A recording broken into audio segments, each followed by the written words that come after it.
আমাদের ব্যক্তিত্বের মধ্যে কিন্তু একটা অবাক করার শক্তি লুকিয়ে আছে। এমন একটা শক্তি যা সহজেই সবার মনোযোগ আর সম্মান আদায় করে নিতে পারে। চলুন আজ এই বিষয়টা নিয়ে একটু কথা বলা যাক।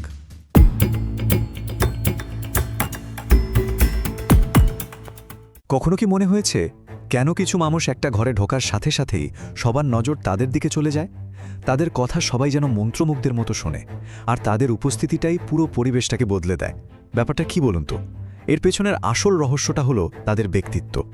দেখুন, ব্যাপারটা খুব সহজ। আমরা নিজেদের যেভাবে সবার সামনে তুলে ধরি, চারপাশের দুনিয়াটাও ঠিক সেভাবেই আমাদের গ্রহণ করে। মানে আমাদের নিজেদের ভ্যালু আমরাই তৈরি করি। কার সাথে মিশছি, কোথায় সময় দিচ্ছি, এই ছোট ছোট বিষয়গুলোই কিন্তু ঠিক করে দেয় মানুষ আমাদের কতটা গুরুত্ব দেবে। আচ্ছা, এবার একটা অন্য দিকে যাই। কখনো কি ভেবে দেখেছেন যে আমাদের একটা খুব সাধারণ আচরণ কিভাবে আমাদের অজান্তেই নিজেদের মূল্য কমিয়ে দেয়? চলুন সেই ফাঁদটা সম্পর্কে একটু জানি। এই বিষয়টা আমাদের অনেকের সাথেই হয়, তাই না? আমরা সবার জন্য সবসময় অ্যাভেলেবল থাকতে চাই, কিন্তু এর ফলে যা হয় তা হলো আমাদের গুরুত্ব ধীরে ধীরে কমতে শুরু করে, নিজেদের অজান্তেই। কিন্তু হ্যাঁ, শুনতে একটু খারাপ লাগলেও এটাই সত্যি।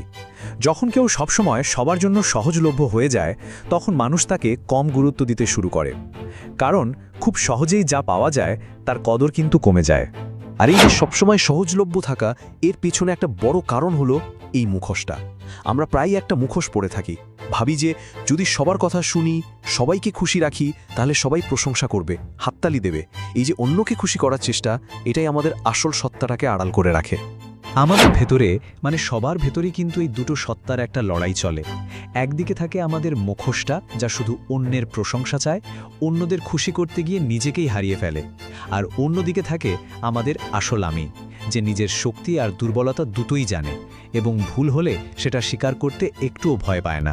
একবার নিজেকেই প্রশ্ন করে দেখুন তো, যে প্রশংসার জন্য নিজের মনকে কষ্ট দিতে হয়, নিজের সত্তাকে বিসর্জন দিতে হয়, সেই প্রশংসার কি আদৌ কোনো দাম আছে? এটা তো একটা ফাঁপা অনুভূতি ছাড়া আর কিছুই না। চলুন এই আত্মমর্যাদার গুরুত্বটা বুঝতে একটা দারুণ গল্প শোনা যাক। এই গল্পটা আপনাকে হয়তো নতুন করে কিছু ভাবতে শেখাবে। গল্পটা এমন একজন বিশ্ব সেরা খেলোয়াড়ের, যিনি তার জুনিয়রদের এমন একটা শিক্ষা দিয়েছিলেন যা তাদের জীবন দেখার দৃষ্টিভঙ্গিটাই হয়তো বদলে দিয়েছিল। তিনি যখন এই কথাটা বলেছিলেন, তখন তিনি শুধু তার জীবনযাত্রার কথা বলছিলেন না, এর পেছনে একটা গভীর দর্শন ছিল, আত্মসম্মান আর নিজের মূল্যবোধের এক অসাধারণ দর্শন।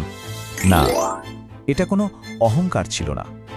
তিনি আসলে বোঝাতে চাইছিলেন যে নিজের একটা স্ট্যান্ডার্ড বজায় রাখাটা কতটা জরুরি, নিজের সময় এবং ব্যক্তিত্বকে সম্মান করা। এটাই ছিল তার মূল বার্তা। তাহলে প্রশ্নটা হলো, এই মুখোশটা ঝেড়ে ফেলে নিজের আসল সত্তাকে খুঁজে বের করার উপায়টা কি? কিভাবে একটা শক্তিশালী ব্যক্তিত্ব গড়ে তোলা যায়? এর প্রথম ধাপ হলো নিজেকে জানা, মানে আত্মসচেতনতা। যারা সত্যি সফল, তারা নিজেদের শক্তি যেমন ভালো করে চেনে, তেমনি নিজেদের দুর্বলতাগুলোকেও স্বীকার করতে ভয় পায় না, আর তাই তারা অন্যের সমালোচনায় সহজে ভেঙে পড়ে না। এই পথে এগোনোর জন্য 3টা সহজ পদ্ধতির কথা ভাবা যাক।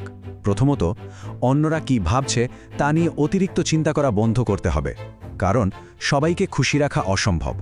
দ্বিতীয়ত, নিজের মতো করে বাঁচা, নিজের মূল্যবোধকে গুরুত্ব দেওয়া, যা আপনাকে খাঁটি করে তুলবে। আর সব শেষে নিজের লক্ষ্যের দিকে মনোযোগ দেওয়া, কারণ যখন নিজের স্বপ্ন পূরণে ব্যস্ত থাকা যায়, তখন এসব অপ্রয়োজনীয় চিন্তা এমনিতেই দূরে চলে যায়। সুতরাং মূল কথাটা কি দাঁড়ালো? মানুষ কিন্তু কোনো মুখোশ বা অভিনয়ের দিকে টানে না। মানুষ তাকেই অনুসরণ করতে চায় যার মধ্যে আত্মবিশ্বাস আছে আর যে নিজের লক্ষ্যের জন্য মন দিয়ে পরিশ্রম করে। চলুন সবশেষে পুরো আলোচনাটাকে একটা দারুণ কনসেপ্ট দিয়ে গুছিয়ে ফেলি। একটু ভেবে দেখুন, আমাদের ব্যক্তিত্ব আসলে আমাদের পার্সোনাল ব্র্যান্ডের মতো। এটা শুধু আমাদের পরিচয়ের অংশ না, এটা আমাদের ব্র্যান্ড। আর যে কোনো ভালো ব্র্যান্ডের মতোই এর যত্ন নিতে হয়, একে সময় দিয়ে সযত্নে গড়ে তুলতে হয়। এখন প্রশ্নটা হলো, নিজের এই ব্র্যান্ডটাকে, মানে নিজের ব্যক্তিত্বকে আরও শক্তিশালী করার এই যাত্রাটা কিভাবে শুরু করা যায়?